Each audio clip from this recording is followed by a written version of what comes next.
네, 뭐 주변에서 만나면 다들 요즘은 뭐 주식 얘기입니다. 옆 테이블 저도 식사할 때 보면 뭐 국내 주식도 얘기하고 해외 주식도 얘기하고 엄청난 장인데요. 변동성도 있습니다. 오늘 돈이 모이는 곳의 머닝 전략은 항상 이 균형 잡힌 시각 블로크 이동훈 대표님과 시장 점검하겠습니다. 어서 오십시오. 안녕하세요. 지난주 월요일 금요일 뭐 급락 있었고요, 그죠? 오늘 또 급반등 좋긴 한데 변동성이 크다. 네, 어떻게 장을 바라볼 것인가 관전 포인트와 함께 또 수급이 중요한 포인트 가운데 하나이죠. 예, 일단 뭐 지난주 걱정거리 두 가지가 크게 작동을 해서 시장이 좀 출렁거렸었는데 일단 좀 완화가 된 것 같습니다. 우선 걱정했던 게 뭐 AI 기업들이 계속 투자할 수 있겠냐, 뭐 이거에 대한 걱정이 있었잖아요. 근데 머스크가 젠슨왕이 이제 등판을 해서 뭐 돈을 투자하는 거 이상으로 벌 수 있다 이런 메시지. 뭐 이 사람이야 뭐 어쨌든 뭐 자기 영업적인 측면도 있을 거니까. 그렇죠. 네. 어쨌든 투자들 입장에서는 좀 안도감을 주는 측면이 있거든요. 뭐 예를 들면 뭐 아마존은 쇼핑에 이용을 해가지고 쇼핑에 어떤 트래픽을 올릴 수 있다라든가 이렇게 활용을 하면서 충분히 돈 벌 기회를 만들 수 있을 거다 이런 메시지가 나오면서 1차적으로 안도를 했고, 또 하나 이제 비트코인 가격이 출렁거리면서 이게 비트코인 가격이 떨어지게 되면 투자 포트폴리오를 구성했던 투자들 입장에서는 비트코인 떨어진 거를 저가 매수하거나 아니면 거기 손실 난 걸 메꾸거나 반대 매도 나가는 걸 막기 위해서 주식을 팔아서 그쪽으로 넘어가는 그런 우려가 좀 있었거든요. 근데 실제로 이제 두 가지가 지난주에 내려갈 때 같이 빠지고 올라갈 때 같이 올라오고 이렇게 이제 보였다가 지난 주말 기준으로 이제 다시 올라가면서 시장이 이제 움직일 수 있는 기반이 만들어진 건데, 문제 이제 외국인들이 지난주에 되게 많이 팔았거든요. 그러니까 지난주 매도한 규모가 우리나라 주식시장이 만들어진 이후에 역대 하루 순매도 1, 2, 3위가 다 지난주에 나왔습니다. 그래서 외국인들이 되게 많이 팔았고 그 안에서 매도했던 게 삼성전자, SK하이닉스, 현대차 이렇게 시가총액 빅3를 이제 집중적으로 매도했었는데, 뭐 특정한 어떤 산업의 문제라기보다는 그냥 포트폴리오 비중 조절 차원에서 이제 덜어냈던 것 같고, 그 과정에서 이제 뭐 이제 여러 가지 악재가 좀 더해졌던 걸로 보여지거든요. 근데 외국인들 매도도 어느 정도 정점을 통과한 걸로 보여지고, 뭐 주말 사이에 나왔던 어떤 AI 우려라든가 비트코인 가격 하락도 어느 정도 진정이 됐다라고 봐야 돼서 일단 큰 고비는 넘기면서 일단 좀 안도감에 고점 정도로 좀 회복시켜 놓고 다시 한번 재료들을 살펴보자 이렇게 또 바뀐 것 같습니다.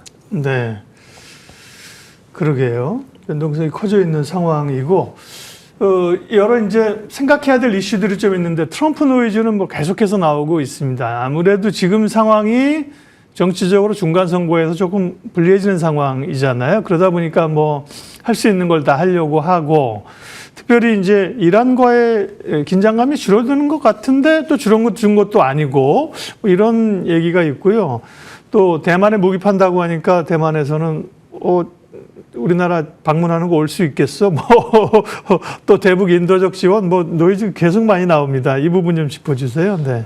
예, 우선 이제 트럼프 노이즈는 제 생각에는 우리나라 설 연휴 기간에 굉장히 크게 또 흔들 가능성이 있다라고도 일단 우리가 생각은 좀 해둬야 될 것 같거든요. 그러니까 지금 아마 대법원이 이 관세가 위법인지 여부 판결이 아마 2월 20일경에 나올 것 같다고. 그것도 있네요. 대법 판결도. 네. 그런 이야기가 있어서 만약에 그 전에 또 관세 관련해서 이게 미국의 힘은 관세다라는 걸 일부러 보여줘서 여론몰이를 할 가능성이 있거든요. 그래서 아마 다음 주 정도 됐을 때는 이런 어떤 노이즈가 계속해서 나올 가능성이 있다라고 봐야 되고, 또 하나는 이제 중간선거 앞두고서 원래 보통 이제 중간선거는 이제 집권당이 미국에서는 좀 불리하게 가는 경향이 좀 있긴 하거든요. 근데 트럼프 같은 경우는 또 유난하게 여기에 또 집착을 한다라고 알려져서 여러 가지 공약을 제시하는 과정이 잘 보면 예를 들어서 뭐 카드사의 이자율을 상한을 제한한다든가 이런 것들을 자꾸 내놓고 있잖아요. 이런 것들이 대체로 미국 기업들에 대해서는 또 변동성 요인으로 작동이 되고, 이 자체가 또 우리 시장에서는 미국 시장이 흔들리면 또 한국 주식 시장도 같이 흔들릴 수 있다 이렇게 나올 수 있습니다. 그래서 올해 중간 선거 때까지는 계속해서 이런 노이즈들이 만들어지면서 이제 시장이 흔들릴 가능성이 있다라고 봐야 돼서, 근데 다만 이제 뭐 트럼프 대통령이 기본 축을 바꾸거나 그런 것보다는 우리가 이제 돌이켜 보면은 뭐 항상 탔고 흔들렸다가 말 바꿔서 다시 제자리 시켜놓고 뭐 이런 게 반복됐었잖아요. 그래서 일시적인 변동성 요인 정도로 보면 될 것 같고요. 다만 저는 지난주에 나왔던 뉴스 중에 대북 관련된 뉴스는 좀 주목해 볼 필요가 있다라고 보여집니다. 실제로 만약에 이게 어떤 지원이 되고 뭐 회담하겠다라는 내용은 물론 아니었습니다만은 지원이 된다라면 외국인들이 우리나라를 보는 또 하나의 어떤 불안한 심리, 그 중에 하나가 또 완화가 될 수 있거든요. 그래서 좀 증시의 수급이 바뀔 수 있는 요인이 될 수 있어서 대북 관련해서는 좀 긍정적인 측면도 있을 것 같습니다. 대북 관련 메시지도 있었군요. 뭐 뉴스가 하도 많으니까 저도 뭐 챙겨보는데 그 뉴스 못 봤는데요. 네, 우리와 관련된 거니까요.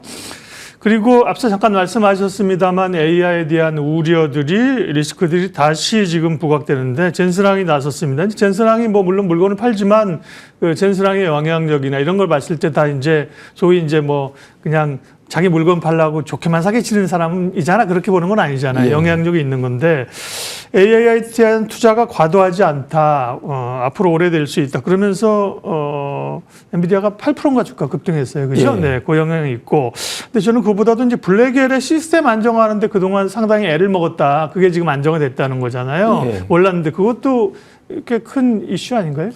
예, 그렇죠. 왜냐하면 이제 제품에 대한 신뢰도가 있어야 다음 버전으로 넘어갈 때 이제 루빈이라든가 이런 것들의 그러니까요. 매출을 전망할 때도 그게 좀 도움이 되거든요. 그러니까 이게 좀 안정화됐다라는 점이 하나가 있고 또 우리 기업들 입장에서는 블랙엘 다음보다 이제 루빈 같은 경우는 사실상 우리나라가 독점하는 걸로 지금 기사에는 나오고 있거든요. 네. 그러니까 블랙엘이 잘 되고 이게 신뢰도가 있어야 루빈으로 넘어갈 때 우리나라가 제대로 이제 수혜를 받을 수 있다라고 볼 수 있어서 그러니까 이런 점에 대해서는 우리나라 이제 기술주에 좀 안도감을 주는 측면이 있고요. 또 하나는 주가 측면에서 볼 때는 그러니까 지난주 그 엔비디아 주가 상승폭이 작년 4월 이후에 가장 많이 올라간 거였거든요. 네. 그러니까 작년 1월에 급등 한번 나온 적이 있고 다음에 4월에 급등 이번이 세 번째였습니다. 그러니까 1월에 딥시크로 폭락한 다음에 4월에는 트럼프의 관세부가 폭락 다음 이번 같은 경우는 그런 하락이 아닌 상황에서 이제 주가가 올라갔거든요.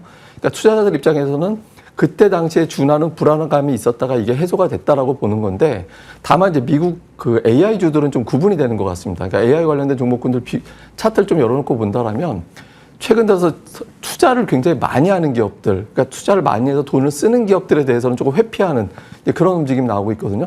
지금 빅4가 올해 들어서 자금 지출만 6,500억 달러 정도 한다고 하잖아요. 그러니까 이 자금에 대한 불안함이 있어서 관련된 기업들에 대해서는 조금 물러서서 보는 관점이 있고 그다음에 그 돈을 투자 받아서 이제 벌고 또 투자하는 기업 이게 이제 엔비디아입니다. 그러니까 엔비디아 같은 경우는 주가가 좀 어정쩡하게 올라가고 그러니까 최종 수혜자는 지금으로서는 이제 메모리 기업인데 마이크론 테크놀로지는 상당히 강하게 올라가는 모습이 나오고 있거든요. 이게 차트를 보시면 작년 10월 이후에 마이크론 테크놀로지하고 마이크로소프트 주가 추이 비교입니다. 보시면 돈을 버는 기업하고 돈을 쓰는 기업하고 이렇게 좀 구분해서 투자하기 시작하고 있거든요. 그래서 미국에서의 어떤 AI주의 어떤 전체적인 구도 자체는 쓰는 기업과 버는 기업으로 구분해서 가고 있고 여기 최종 수요는 또 우리나라, 최종 혜택은 또 우리나라에 있어서 적어도 우리나라 같은 경우는 계속해서 좀 수혜를 받을 가능성이 높다 이렇게 봐야겠습니다. 이 부분은 논란이 계속 있습니다. 지난해에도 이제 몇 차례 AI 버블 논쟁이 있었는데 연초에 로보틱스 모멘텀으로 피지컬 AI로 이걸 좀 덮었는데요. 다시 이제 많은 자본 투자, 돈은 언제 보느냐 이건데요. 그러면서 이제 외국계에서도 바클레이즈에서 이런 소위 뭐 하이퍼스케일러 빅테크들의 현금이 고갈될 수 있다. 표 만들어준 거 한번 보여주세요. 이제 FCF가 이제 프리 캐시 플로우잖아요. 이게 이런 식으로 돈을 쓰다 보면 결국은 돈이 아무리 많더라도 현금 흐름 자체가 줄어들고 마이너스로 갈 수 있다. 이런 우려들이 계속 나오고 있어요. 네, 이 부분 정리 좀 한번 해주세요. 네. 예, 이게 이제 뭐 쉽게 얘기해서 이제 투자하고 남는 현금이 별로 안 남을 것 같다라는 걱정이거든요. 네. 근데 이게 이제 투자하고 나서 남는 현금이 늘어나려면 돈이 빨리 회수가 되는 구조, 그러니까 이걸로 이제 매출이 연결되는 구조가 돼야 되는 거잖아요. 근데 지난 주말에 이제 젠슨항이 반박한 건 빠르게 벌 수 있다. 그러니까 예를 들어서 뭐 오픈 AI라든가 엔트로픽 같은 경우에 주가를 실적을 보면 연산 기능이 2배로 늘어날 때마다 매출이 4배로 늘어난다. 그렇기 때문에 AI가 발달할수록 매출로 연결되는 속도가 빨리 나올 수 있다라고 보고 있고 지금 사실상 그 AI 관련해서는 우리가 뭐 제미나이라든가 이런 것들을 많이 활용하고 있잖아요. 그래서 좀 최악의 경우를 본다라면 충분히 설득력이 있지만 이미 이제 매출로 발생하기 시작하고 있는 그런 단계라고 봐서 고갈되는 관점보다는 조금 줄어들다가 다시 늘어난다라고 봐야 돼서 지금은 이제 빅테크에 대한 어떤 재무 상태에 대한 우려는 조금 과도하게 최악의 경우를 좀 그린 게 아닌가 이렇게 보여집니다. 네. AI와 관련된 뭐 논쟁은 계속 있는 거고요. 그래도 그 가운데 뭐 반도체는 어쨌든 계속 수요가 이제 있는 거여서 우리 기업들로서는 영향이 덜 합니다. 그 여타 섹터 가운데 보면 최근에 수급이 몰리고 굉장히 올라가는 쪽이 태양광 쪽이에요. 그러면서 오늘도 이제 하나솔루션 같은 경우 급등했고요. 여기 이제 머스크의 영향력이 좀 있었고 또 원전 얘기도 있어서 두산 에너빌리티나 이쪽도 강하잖아요. 네, 에너지 쪽 포인트 좀 알려주세요.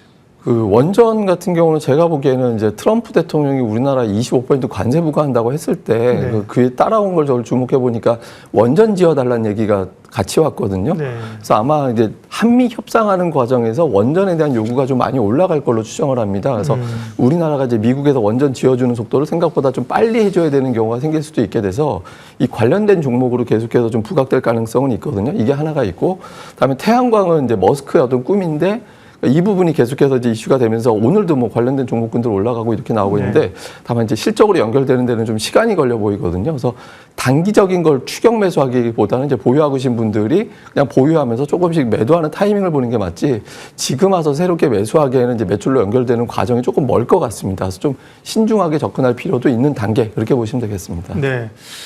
그래서 전략이 까다롭습니다. 워낙 롤러코스터 장세이고요. 뭐 외국인이 역대급으로 팔고 있고 개인이 역대급으로 사고 있는 그런 흐름들이 이어지고 있는데 또 2월 둘째 주를 가잖아요. 예, 시장 전략 또 섹터 전략 알려주세요. 예, 뭐 저는 우리 증시의 큰 흐름을 만들어낸 세 가지 조건은 깨진 게 아직은 없다라고 보고 있거든요. 네. 우리가 뭐 AI주가 강하게 올라가면서 AI 투자가 되면서 반도체가 우리나라에서 아주 강하게 강점이 되고 있다라는 점. 다음에 이제 정부에서 어떤 정책이 바뀌게 되면서 이제 돈이 주식시장으로 들어오고 있고 최근에 부동산 정책 굉장히 누르면서 이제 중식 쪽으로 자금이 들어오게끔 자꾸 물꼬를 트고 있는 흐름이 나오고 있잖아요. 그러니까 이건 아직까지는 저는 계속 유지가 되고 있다라고 보고 있는 편이고 여기에다가 추가적으로 본다라면 이제 유동성 실제로 돈이 들어오면서 지금 고객 예탁금이 105조 원까지 올라와 있는 상태거든요. 그래서 이런 흐름은 지금 들어왔는데 다만 이제 1월에 코스피와 코스닥이 24%가 올라갔습니다. 그러니까 지수가 24%를 1년에 오르기도 힘든 건데 그렇죠. 한 달에 올랐거든요. 그래서 여기에 대한 어떤 속도 조절의 차원에서의 어떤 매물 소화는 좀 나올 것 같은데 이런 매물 소화를 이용을 해서 그동안 이제 뭐 제가 계속해서 방송 나올 때마다 말씀드렸던 업종은 똑같았는데 사실은 반도체, 증권, 자동차, 지주회사 이런 종목군들 정도 그다음에 추가 하나 하자면 부동산 정책 중에서 이제 공급 확대 정책이 계속해서 나올 것 같아서 건설이라든가 이런 종목군들도 이제 추가적으로 좀 관심을 가져볼 필요는 있는 것 같습니다. 건설은 이제 부동산 정책도 있고 최근에 이제 대형 건설사들은 원전 모멘텀이잖아요. 예, 원전도 있고 우크라이나 재건. 그렇죠. 예, 예, 이런 것들도 있어서 뭐 관련된 종목군들은 좀 뉴스가 계속 나올 것 같습니다. 네, 지난번에 저희가 뭐 현대건설도 한번 딥사이트 시간에 다룬 적이 있는데요. 건설주들 흐름도 굉장히 좋습니다. 기본적으로 반도체, 그죠? 그다음에 증권지주 들어가고 있고요. 자동차, 네, 건설 정도 관심 섹터로 보셨습니다. 오늘 머닝 전략 블루오크 이동훈 대표님 함께했습니다. 고맙습니다.